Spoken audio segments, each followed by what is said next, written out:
జనసేన కంటే వైసీపీకి తక్కువ సీట్లు వస్తాయని తాను గతంలోనే చెప్పానని అనకాపల్లి ఎంపీ అభ్యర్థి సీఎం రమేష్ అన్నారు.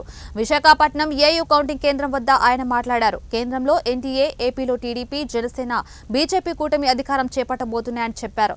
జగన్ పై వ్యతిరేకత ఏ స్థాయిలో ఉందో ఫలితాలు చూస్తుంటే తెలుస్తుందన్నారు.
ఉంటుంది.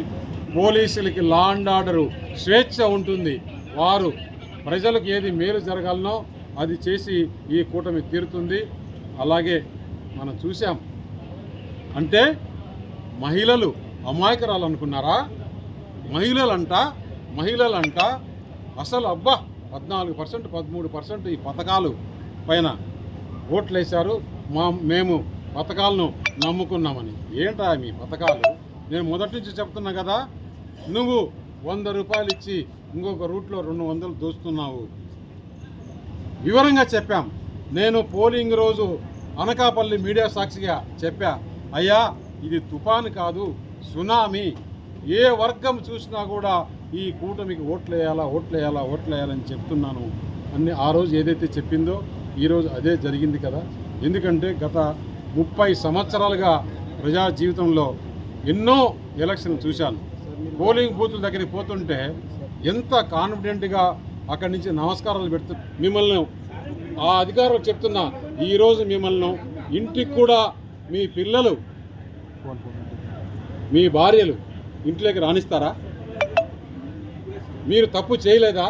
నేను ఒకటే ఇప్పటికీ అధికారులను కోరుతున్నా. ఈరోజు చాలామంది ఇతర దేశాలకు ప్రయాణం పెట్టుకున్నారు. ఎవరెవరైతే ఆంధ్రప్రదేశ్లో దోచుకున్నారో వారందరికీ కూడా లుక్అవుట్ నోటీసులు ఇవ్వాలని పోలీసు వారికి చెప్తున్నా. నేను కేంద్రానికి కూడా ఫిర్యాదు చేస్తా.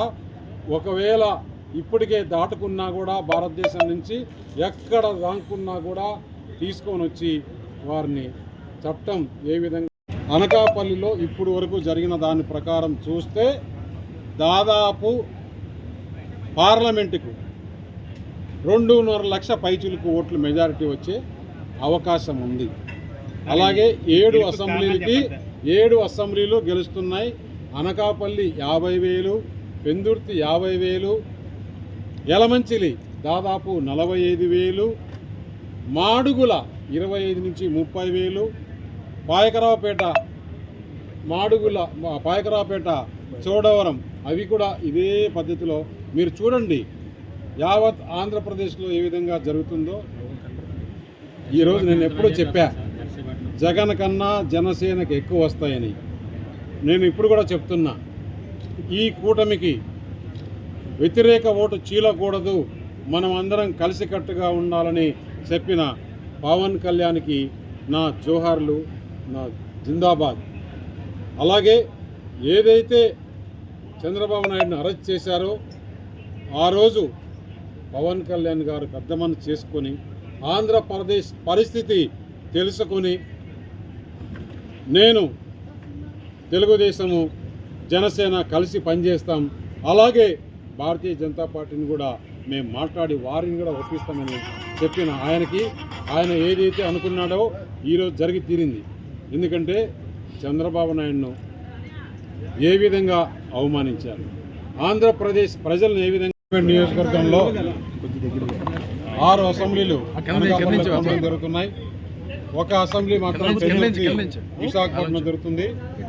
అన్ని 7 నియోజకవర్గాలు, పార్లమెంట్లో ఉండే 7 నియోజకవర్గాలు మొత్తము చూస్తే దాదాపు 16 నుంచి 17 ఉదయము కొన్ని ఛానల్స్లో పోస్టల్ బ్యాలెట్స్ ఎంచుతున్నారు. పోస్టల్ బ్యాలెట్స్ వల్ల ఈ మెజార్టీలు అని చెప్తున్నారు. సిగ్గు ఉండాలి. ఇంతవరకు పోస్టల్ బ్యాలెట్స్ కౌంటింగే స్టార్ట్ కాలా, ఓన్లీ సెగ్రిగేషన్ జరుగుతోంది. పోస్టల్ బ్యాలెట్స్ కనుక కౌంటింగ్ స్టార్ట్ అయితే ఇంకొక 1.5% పెరుగుతుంది. అర్థమైందా?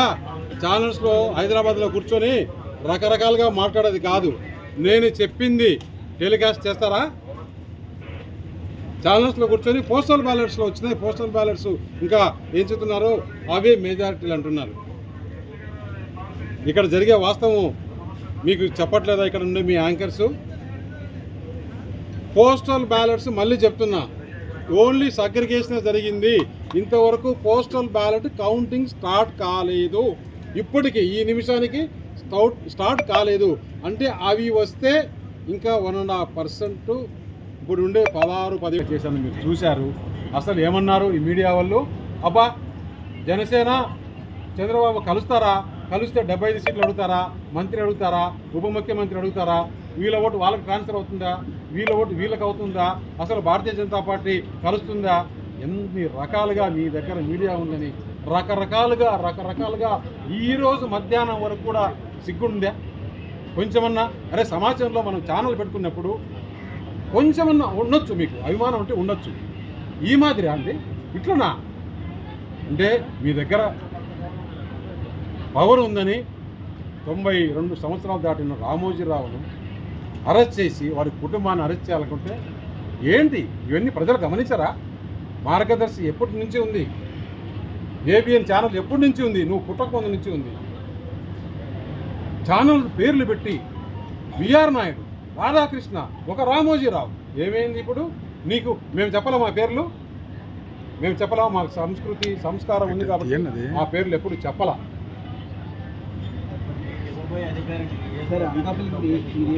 మీరు చూస్తారు ఏ విధంగా నేను అనకాపల్లిలో భారతదేశంలో ఏ స్కీమ్ వచ్చినా కూడా ఆ రోజు చెప్పాను, ఈరోజు చెప్తున్నా.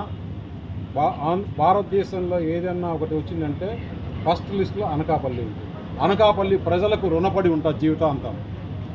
నేను కొత్తగా వచ్చిన 45 రోజుల్లోనే దాదాపు 2.5 లక్షల మెజార్టీతో గెలిపించారంటే ప్రజలు నా పైన ఎంతో నమ్మకం పెట్టుకున్నారు. తప్పకుండా ఇండస్ట్రీలో కానీ, ఇన్ఫ్రాస్ట్రక్చర్లో కానీ, డెవలప్మెంట్లో కానీ, వెల్ఫేర్లో కానీ భారతదేశంలో అనకాపల్లి మొదటి స్థానంలో ఉంటుంది అని తెలియజేస్తుంది.